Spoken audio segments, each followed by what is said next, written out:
Hello everybody, this is Fernando for the latest Urban Legends video. Alright, let's go ahead and we'll start this whole new series here. Thank you again for your suggestions. Keep doing them with regards to this theme involving the most craziest I guess urban legends out there, the kind of stuff where you kind of shake your head that some people still believe some of these urban legends exist to this day. And this particular suggestion seems very interesting from the get-go, and looking up some information, it's amazing to think that some people still believe it. So this is a good example of what I'm looking for.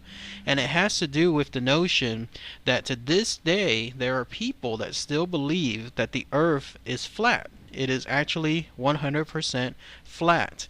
Again, why people believe this and how this came about, there's a whole lot of history to it. I can't cover it all here. In fact, I'm just going to gloss over some of the stuff in the past and focus on some of the things in the present to give you an example of more modern day type stuff. But yes, apparently in this world to this day there are people that still believe that the earth is flat, and they use in some way some kind of common sense logic to try to assume that the earth is flat.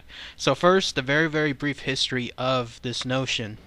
It was interesting to find out that there's this idea that people from the older period, let's say a couple, 100 centuries back, like let's say in the 1200s, 1300s, 1400s, that people believed that it was common knowledge that the earth was flat.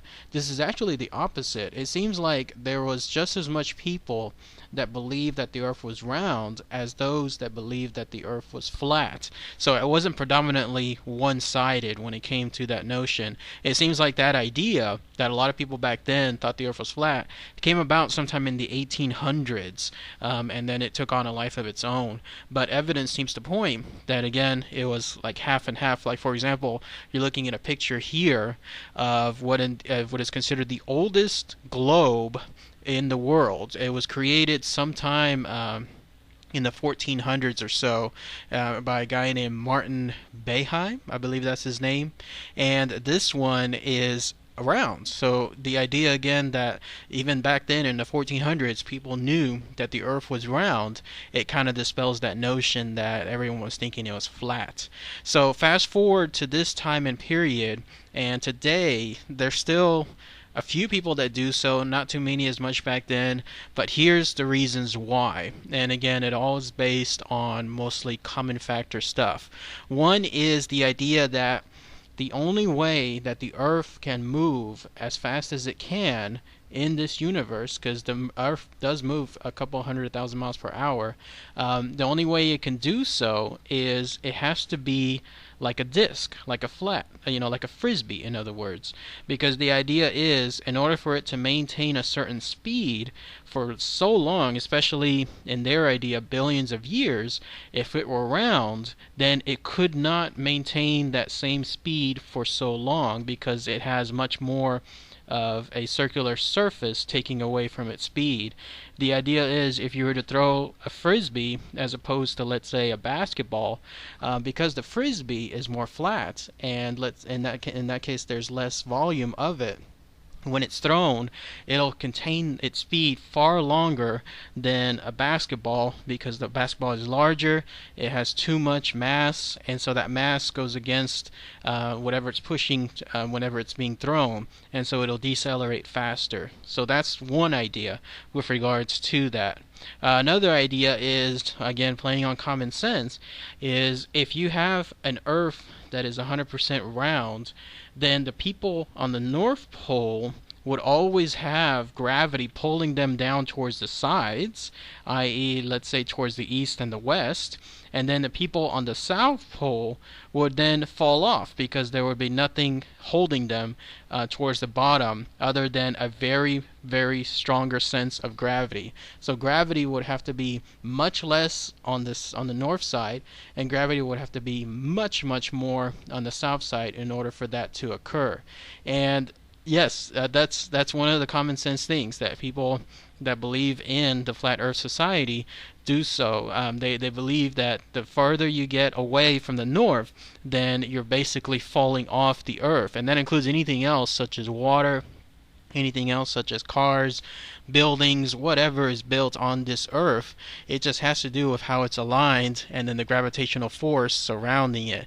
I don't think they take into consideration the theory where if you have something like that, then something that's spinning helps keep those things aligned, not to mention the fact that gravity also plays a much larger role than they might think altogether.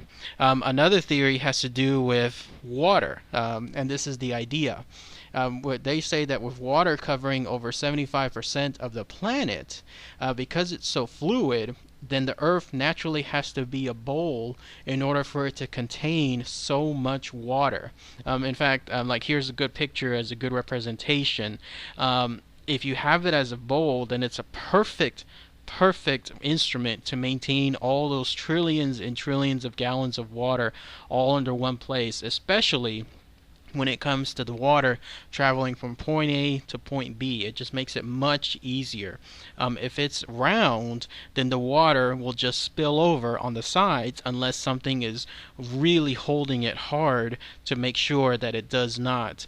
And that's their idea. Again, that it has to do with water fitting perfectly inside some kind of bowl.